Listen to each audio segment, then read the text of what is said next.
Hey guys, just wanted to do a quick video to maybe help anyone that's doing cardiac rehab training, and this could probably help you, and I'm doing this to help me. So here we go. First off, these are the leads, and these are how they are printed out on the EKGs.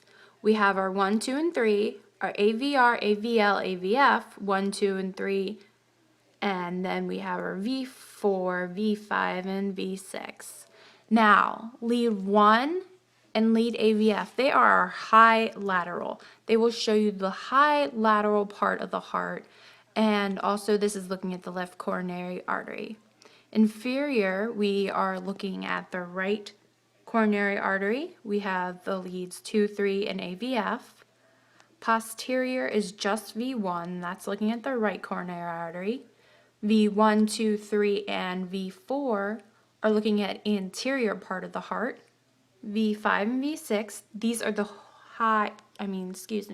the low lateral leads that are looking at the low lateral part of the heart. So here we have our normal heart rates. Not normal, but our different heart rates. Normal, 60 to 99. Less than 60 will be bradycardia. 100 to 250 tach. Flutter, 250 to 350. Fib is our highest one, and that's going to be 350 to around 450. These are the different areas of the heart that may fire in the conduction system. We have our SA, which will be 60 to 100.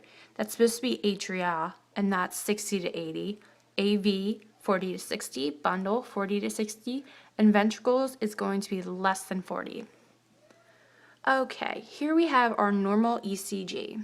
So first we're going to always have a P wave, and this should be no higher than or no less than, no, actually it should not be less than 3/3. Our PR, this should be less than 5 small.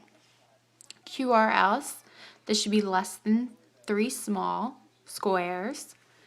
And then we have our T wave, which this should be less than 5 small squares in the limb leads and less than 10 millimeters in the chest leads. And then this is just a reminder for me to remember my premature junctional contractions, which that is considered and when the AV node fires before the SA node. There will be a normal QRS, but there will be no P wave at all. And then here we have our different blocks. First, I want to start off with the sinus block. The sinus block is when one or more cycles is missed. So we have a cycle, and then we will have a complete block, and then starting back up with our normal cycles. These will also have a normal PR interval. Next, we have our AV block, degree 1. There's 3 different types of AV blocks, as we can see. So let's start with degree 1. This will have a long P to R interval, and the P to R interval will be greater than 1 large block. Now remember, back up here, our P to R interval should be less than 5 small, which is a block. So if it is bigger than a large block, that's it. It's an AV degree 1 block. AV2, second degree AV block. This is also known as Mobitz 1 or Winky block. This is when the P to R interval gets longer and longer until a QRS is skipped. So see right here, this one is a long one, and then we have our block. Short, medium, long, and then we would have another block. So our AV, the second degree, Mobitz 2, this will have a PR interval that is longer, so it's like degree 1, that it's longer, but with this one, we will skip a QRS. So once again, sinus block, a whole complete cycle is missed. AV block is when there are PR intervals are longer, and so they are delayed.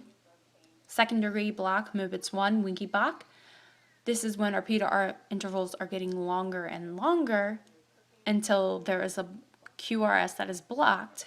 But second degree AV block movements 2 is when our P to R interval is longer than normal, but it's also consistent. It doesn't get longer and longer, and it will eventually block a QRS. So we have our third degree AV block. So for this one, the atria and ventricles are going to contract separately.